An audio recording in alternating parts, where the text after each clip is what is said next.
अभी तक हमने बात करी थी फेरस मिनरल्स की, अब हम बात करते हैं नॉन फेरस मिनरल्स की। India is poorly endowed with non ferrous minerals except bauxite. India में नॉन फेरस जो मेटालिक मिनरल्स हैं वो बहुत कम पाए जाते हैं, सिर्फ बॉक्साइट जो है वो यहाँ में ज्यादा मिलता है। Bauxite is the ore which is used in manufacturing of aluminium. Aluminium की मैन्युफैक्चरिंग के लिए बॉक्साइट ओर जो है वो सबसे ज्यादा यूज होता है। Bauxite is found mainly in the tertiary deposits and is associated with laterite rocks occurring extensively either on the plateau or the hill ranges of peninsular India and also in the coastal tracts of the country. अब bauxite जो है ये tertiary deposits में आता है, ज्यादातर वहां मिलता है और इसका जो जुड़ाव है वो लेटराइट रॉक से है। अब लेटराइट रॉक्स जो है या तो आपको प्लेट्यूज में या हिल रेंजेस में पेनिनसुलर इंडिया के मिलेगी या फिर जो कोस्टल ट्रैक्ट्स है कंट्री के वहां पे मिलेगी। Odisha happens to be the largest producer of bauxite. अब ओडिशा में बॉक्साइट सबसे ज्यादा पाया जाता है। Kalahandi and Sambalpur are the leading producers, जिसमें कालाहांडी और संबलपुर लीडिंग प्रोड्यूसर्स हैं। The other two areas which have been increasing their production are Bolangir and Koraput. ये जो दोनों एरियाज हैं बोलंगीर और कोरापट, यहाँ पर भी आपको बॉक्साइट मिल जाएगा। The patlands of Jharkhand in लोहारदागा have rich deposits। इसी तरह से पैटलैंड्स जो हैं झारखंड के, वहां पर लोहारदागा में बहुत बॉक्साइट के डिपॉजिट्स मिलेंगे। Gujarat, Chhattisgarh, Madhya Pradesh and Maharashtra are the major producers. अब जो स्टेट्स मेजर प्रोड्यूसर्स हैं बॉक्साइट के, उसमें गुजरात, छत्तीसगढ़, मध्य प्रदेश और महाराष्ट्र आते हैं। Bhavnagar, Jamnagar in Gujarat have the major deposits. Gujarat में भावनगर और जामनगर में है। Chhattisgarh has bauxite deposits in Amarkantak Plateau, while Katni Jabalpur area and Balaghat in MP have important deposits of bauxite. Chhattisgarh में बॉक्साइट डिपॉजिट्स आपको मिलेंगे अमरकंटक प्लेट्यू में, जबकि कटनी जबलपुर एरिया जो है और बालाघाट है जो मध्य प्रदेश में, वहां इंपॉर्टेंट डिपॉजिट्स आपको बॉक्साइट के मिल जाएंगे। Colaba, Thane, Ratnagiri, Satara, Pune and Kolhapur in Maharashtra important producers. इसी तरह से महाराष्ट्र में जो है आपको कोलाबा, थाने, रत्नागिरी, सतारा और पुणे और कोल्हापुर में बॉक्साइट डिपॉजिट्स मिलेंगे। Tamil Nadu, Karnataka and Goa are minor producers of bauxite. तो एक तरह से मेजर प्रोड्यूसर्स हैं, एक तरफ माइनर प्रोड्यूसर्स हैं। मिलता है यहाँ पर कम मात्रा में, उसमें तमिलनाडु, कर्नाटक और गोवा आते हैं। Copper.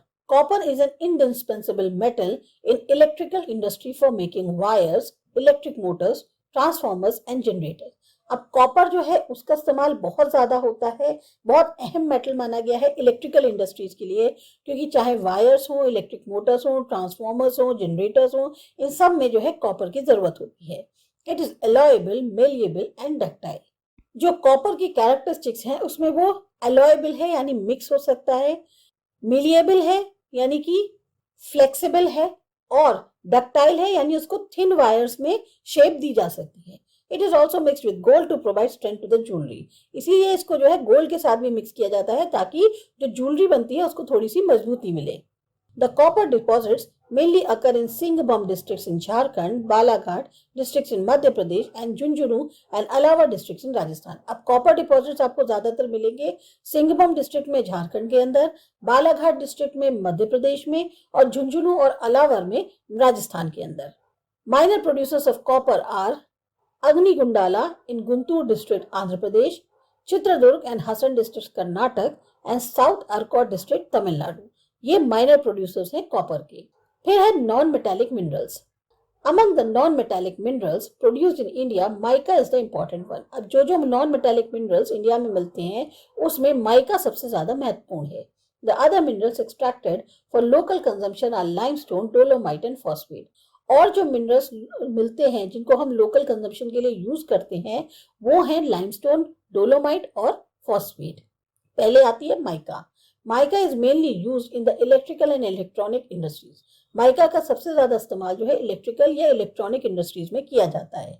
It can be split into very thin sheets which are tough and flexible. इसको जो है एक बहुत पतली पतली शीट्स में निकाला जा सकता है जो मजबूत भी होती है, टफ भी होती है और फ्लेक्सिबल भी होती है।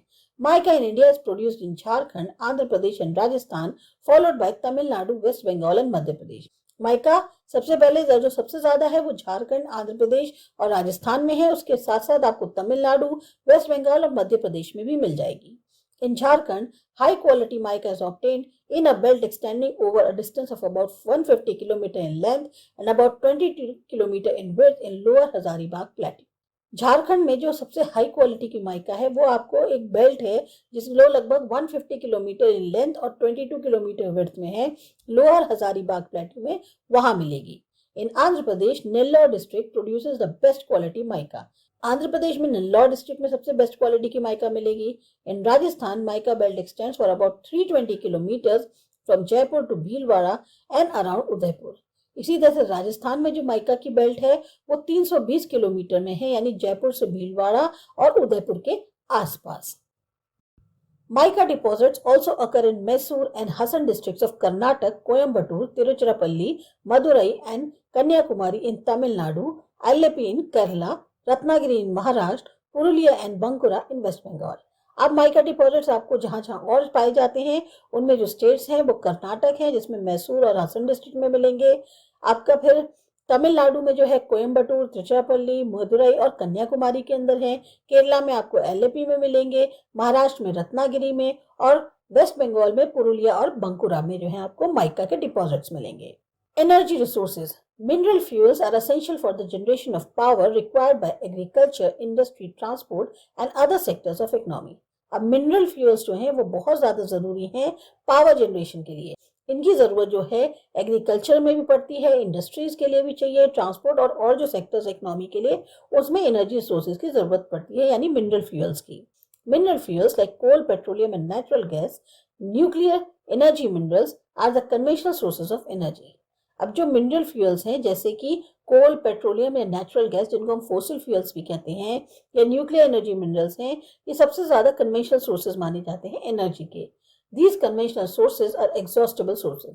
अब ये जो सोर्सेज हैं ये क्या है, ये एग्जॉस्टिबल रिसोर्सेज हैं, यानी ये खत्म हो जाने वाले रिसोर्सेज हैं। शुरुआत कोल से कर रहे हैं। Coal is one of the important minerals which is mainly used in the generation of the thermal power and smelting of iron ore. Coal सबसे इंपॉर्टेंट मिनरल है जिसका इस्तेमाल हम थर्मल पावर के जनरेशन में या फिर जो आयरन ओर की स्मेल्टिंग होती है उसके लिए करते हैं। Coal occurs in the rock sequences mainly of two geological ages, namely Gondwana and tertiary deposits। अब कोल जो है आपको रॉक सीक्वेंस में मिलेगा। दो तरीके की जो जियोलॉजिकल एजेस हैं, एक गोंडवाना और दूसरा टर्शियरी डिपॉजिट्स, वहां पर आपको कोल सबसे ज्यादा मिलेगा। About 80% of the coal deposits in India is of bituminous type and is of non-coking grade। 80% जो कोल डिपॉजिट्स इंडिया के अंदर हैं वो बिटुमिनस टाइप के हैं और नॉन कोकिंग ग्रेड में आते हैं। The most important Gondwana coal fields of India are located in Damodar Valley। सबसे ज्यादा जो इम्पोर्टेंट महत्वपूर्ण गोंडवाना कोल फील्ड्स हैं इंडिया की वो दामोदर वैली में है। They lie in the Jharkhand Bengal coal belt and the important coal fields in this region are Raniganj, Jharia, Bokaro, Giridih and Karanpura। ये आती हैं झारखंड बंगाल कोल बेल्ट में और जो इम्पोर्टेंट कोल फील्ड्स हैं यहाँ पर इस एरिया में वो रानीगंज, झारिया, बोकारो, गिरिडीह और करणपुरा है।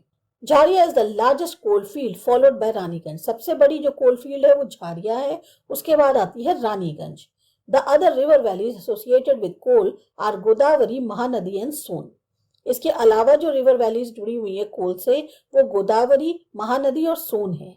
The most important coal mining centres are Singrauli in Madhya Pradesh, Korba in Chhattisgarh, Talcher and Rampur in Orissa, Chandwardha, Kamptee and Bander in Maharashtra and Singareni and Pundur in Andhra Pradesh. इसके अलावा जो सबसे इंपॉर्टेंट कोल माइनिंग सेंटर्स हैं वो सिंगरौली में है मध्य प्रदेश के अंदर, पार्ट जो सिंगरौली कोल फील्ड का है वो उत्तर प्रदेश में भी आता है, कोरबा छत्तीसगढ़ के अंदर, तालचेर और रामपुर उड़ीसा में है, इसी तरह चंदवर्धा, कंपती और बंदेर महाराष्ट्र में है, सिंगरेनी और पुंडूर आंध्र प्रदेश में। Tertiary coals occur in Assam, Arunachal Pradesh, Meghalaya and Nagaland. अब टर्शरी कोल्स जो हैं वो आपको असम, अरुणाचल प्रदेश, मेघालय और नागालैंड में मिलेंगे। It is extracted from Darangiri, Cherrapunji, Mailong and Langrin, Makum, Jaipur and Nazira in upper Assam, Namchik, Namphuk and Kalakot. Tertiary coals इन जगहों पे मिलेगा। इसको ज्यादातर एक्सट्रैक्ट किया जाता है दारनगिरी, चेरापूंजी, मेलोंग और लैंगरिन से मेघालय के अंदर। माकुम जयपुर एंड नाजरिया अपर असम में है, नामचिक, नामफुक अरुणाचल प्रदेश और कालाकोट जो है वो Jammu Kashmir. Besides the brown coal और the lignite occur in the coastal areas of Tamil Nadu, Pondicherry, Gujarat and Jammu and Kashmir. जो ब्राउन कोल होता है या लिग्नाइट जिसके कहते हैं, ये आपको कोस्टल एरियाज में मिलेगा, तमिलनाडु के, पौंडीचेरी के, गुजरात के और जम्मू कश्मीर में. At Singareni, Canneries to Miners Rescue. Singareni Collieries, the country's premier coal production company, still uses canneries to detect the presence of deadly carbon monoxide in underground mines. Singareni collieries जो कि country की प्रीमियर कोल प्रोडक्शन कंपनी है, ये आज भी कैनरीज का इस्तेमाल करते हैं ताकि ये पता चल सके कि जो अंडरग्राउंड माइंस है उसमें कितनी ज्यादा मात्रा में कार्बन मोनोऑक्साइड मौजूद है. Miners collapse and often die even if small quantity of the highly poisonous carbon monoxide is present in the air.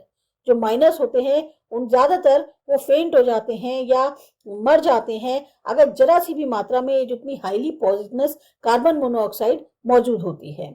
Though Miners speaks lovingly of the canneries, the underground experience is not at all pleasant for the birds. फिर भी miners जो हैं कैनरीज के बारे में बहुत प्यार से बात करते हैं. जो अंडरग्राउंड एक्सपीरियंस होता है वो बिल्कुल भी अच्छा नहीं होता है बर्ड्स के लिए. When lowered into the mines with the carbon monoxide presence, the birds show distress symptoms such as ruffling of feathers, pronounced chirping and loss of life. जब भी कैनरीज जो हैं इनको कार्बन मोनोऑक्साइड की प्रेजेंस वाली माइंस में नीचे किया जाता है तो बर्ड्स जो है एकदम से छटपटाने लगती हैं. फेदर्स जो है वो फड़फड़ाने लगेंगी, मतलब उनकी साउंड करने लगेंगी या फिर वो मर जाएंगी. These reactions occur even if 0.15% of the carbon monoxide is present in the air. अगर 0.15% ही कार्बन मोनोऑक्साइड मौजूद है तब भी ये रिएक्शंस शुरू हो जाते हैं. If the content is 0.3%, the bird shows immediate distress and fall off its perch in 2 or 3 minutes. अगर 0.3% की मात्रा मौजूद है तो बर्ड्स जो है एकदम से रेस्टलेस हो जाती हैं और जहां बैठी होती हैं वहीं 2-3 मिनट में गिर जाती हैं. A cage of birds is a good indicator in the air containing more than 0.15% carbon monoxide, said a coal miner. जो चिड़ियों का पिंजरा होता है वो सबसे अच्छा इंडिकेटर होता है अगर एयर में 0.15% कार्बन मोनोऑक्साइड से ज्यादा है तो. ऐसा एक कोल माइनर का बताना है. The sophisticated hand-held carbon monoxide detectors introduced by the company can detect carbon monoxide concentrations from as low as 10 ppm to as high as 1000 ppm. जो संभल के हाथ में पकड़ने वाले जो कार्बन मोनोऑक्साइड डिटेक्टर्स होते हैं जिसको कि कंपनी ने इंट्रोड्यूस किया है वो कार्बन मोनोऑक्साइड कंसंट्रेशन का पता लगा लेते हैं जो सबसे कम हो 10 ppm से लेके सबसे ज्यादा 1000 ppm तक. But despite this, the miners trust the bird who saved the lives of several of their predecessors. लेकिन तब भी इसके बावजूद जो माइनर्स हैं उनका भरोसा चिड़ियों पे ज्यादा है जिन्होंने अब तक उनके इतने जो लोग पहले काम करते थे उनकी जिंदगियों को बचाया है.